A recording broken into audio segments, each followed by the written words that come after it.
Ya dari beberapa aliran soalnya Pak ya. Bangunan itu Ya. sendiri kan waktu zamannya tertinggi di Asia Pak, bukan lagi tertinggi di Indonesia tapi tertinggi di Asia. Oh gitu, di zamannya hotel Iya, itu adalah tertinggi di Asia ya Pak ya. iya. Terus kan Nah, kita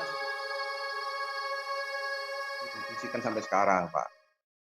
Pak Ongko sebelum pandemi Pak Ongko ya, sebelum pandemi kita bicara sebelum pandemi.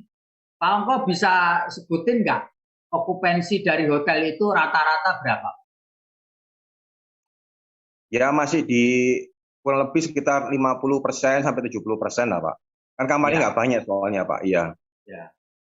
Dan biasanya yang nginep di situ itu rata-rata dari luar kota, dari luar Jawa atau dari luar negeri Pak? Kalau sebelumnya waktu sebelumnya pandemi ya Ya. campur Pak, dari luar negeri juga ada, dari luar Jawa, dari luar kota juga ada. Karena di Lawang sendiri ada beberapa usaha-usaha yang juga apa kadang-kadang kayak misalnya dari sekolah Advent itu kan orang tua murid dari seluruh Indonesia Pak ya, dekat Hmm. Lawang. Terus ada pabrik-pabrik di dekat Lawang itu teknisi-teknisinya kan perlu bermalam juga. Ada beberapa pesantren juga tamu-tamunya itu biasanya nginepnya di Hotel Niagara seperti itu, Pak. Kalau yang dari luar negeri kebanyakannya dari Belanda, Pak. Ya, karena ini ya Pak ya, bangunan itu unik itu. Iya, Pak. Apa benar Pak bangunan itu masuk kategori cagar budaya Pak? Belum, Pak. Belum, Pak. Oh belum ya. Ya, Pak, belum. Pak kalau boleh Bapak ceritakan Pak, yang unik dari bangunan itu selain arsitekturnya, pernik-perniknya ada apa Pak?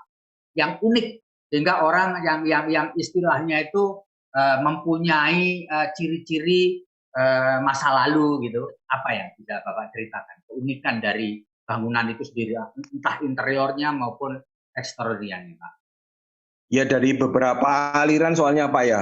Bangunan itu Ya. sendiri kan waktu zamannya tertinggi di Asia, Pak. Bukan lagi tertinggi di Indonesia, tapi tertinggi di Asia. Oh gitu, di zamannya hotel Iya, itu adalah tertinggi di Asia ya Pak ya. iya. Terus kan Nah, kita sudah ada liftnya, Pak. Lift dari zaman dulunya itu, Pak ya. Dari tahun hmm, 1900-an lift zaman segitu kan ya termasuk liftnya buatan dari Belgia Pak. hmm. Nah terus udah gitu kan arsiteknya dari Brasil, jadi ada unsur-unsur yang dari suku Azteknya ada Pak. Kayak di lobi yang di bawah itu ada kayak apa harimau bersayap gitu loh Pak.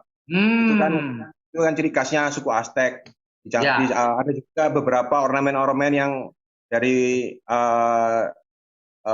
Tiongkok Pak, kayak hmm, tulisan-tulisan gitu, ada namanya pemiliknya di kaca-kacanya itu Pak. hmm, Terus juga pemilik yang sebelumnya Pak ya. Udah hmm. gitu yang aliran Eropanya, Victoria juga ada. Jadi untuk orang-orang arsitek sendiri itu merupakan suatu apa sumber inspirasi mereka gitu Pak. Sehingga kita beberapa kali dijadikan tempat untuk eh, dari apa namanya dari komunitas yang arsitek itu bikin acaranya di Niagara gitu Pak.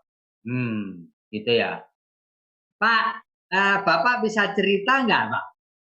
Sepanjang keluarga Bapak mengelola hotel itu sejak tahun 60 sampai sekarang, apakah pernah ada renovasi yang sifatnya agak signifikan terhadap hotel itu? Ya. Pernah nggak Pak? Jadi Direnovasi tapi agak agak banyak gitu renovasinya. waktu tahun 60-an tuh renovasinya banyak Pak, karena pada saat itu kan tiap lantai itu hanya satu kamar mandi Pak. Jadi Hmm, setiap kamar tuh tidak ada kamar mandinya Pak. Hingga pada saat berubah jadi fungsi jadi hotel itu setiap kamar dikasih kamar mandi Pak. ya. Setelah itu ya kita yang renovasi yang secara lagi mendekati tahun 2000 tahun 94 sampai 95 itu Pak yang kita tutup 1 tahun itu Pak. Pak, sejak kapan Pak?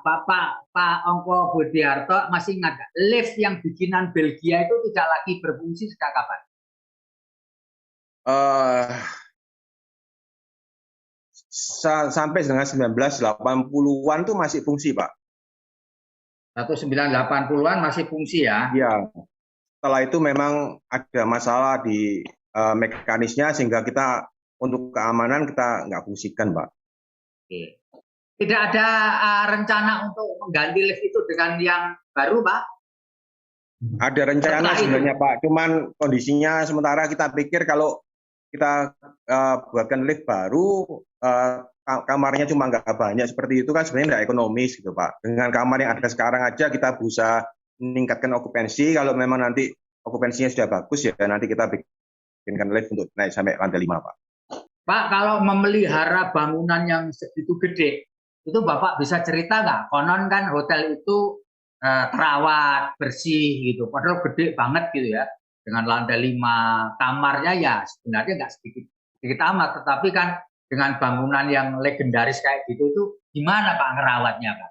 Pak Ongko Budiarto bisa cerita nggak? Ya kita melakukan perawatan kayak biasanya aja Pak. Cuman kan kalau memang dengan hotel sebesar itu, dengan kondisi yang seperti hari ini ya pasti mau nggak mau kan ya kita masih defisit Pak ya. Ya.